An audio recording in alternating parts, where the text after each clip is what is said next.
Sir institute అంటే students వస్తారు, classes వింటారు, వెళ్ళిపోతారు. కానీ వాళ్ళ మైండ్లో ఉన్న డౌట్స్ ఎలా క్లారిఫై చేసుకోవాలి అండ్ మోస్ట్ ఇంపార్టెంట్లీ వాళ్ళు ఏం నేర్చుకున్నారు ఎట్ ద కోర్స్ ఎండింగ్లో, ఏం నేర్చుకున్నారు ఏం నేర్చుకోవట్లేదని మీరు ఎలా ఐడెంటిఫై చేస్తారు? సో అందుకనే కదా మన ఇనోమాటిక్స్లో గత 7 to 8 years నుంచి మనం చేసింది ఏంటంటే పర్సనలైజ్ మెంటరింగ్ అని ఇవ్వడం జరుగుతుంది. సో పర్సనలైజ్ మెంటరింగ్ అంటే స్టూడెంట్ క్లాస్ వినిన తర్వాత సో మేము ఏం చెప్తామంటే ఆఫ్టర్నూన్ మెంటరింగ్ సెషన్స్ని అటెండ్ అవ్వమని చెప్తాం 2 to 6 Monday to Saturday.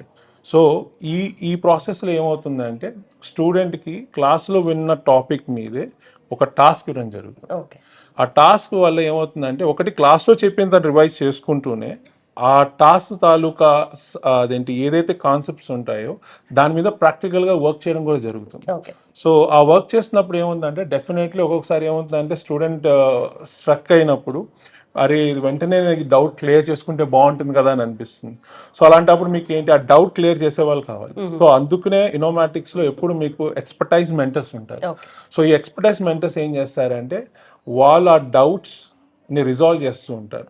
So ఏ రోజుకి ఆ రోజు ఇచ్చిన టాస్క్లో ఎప్పటికప్పుడు ఏ డౌట్ వస్తే వాళ్ళు ఆ మెంటర్స్ని హ్యాండిల్ చేస్తారు.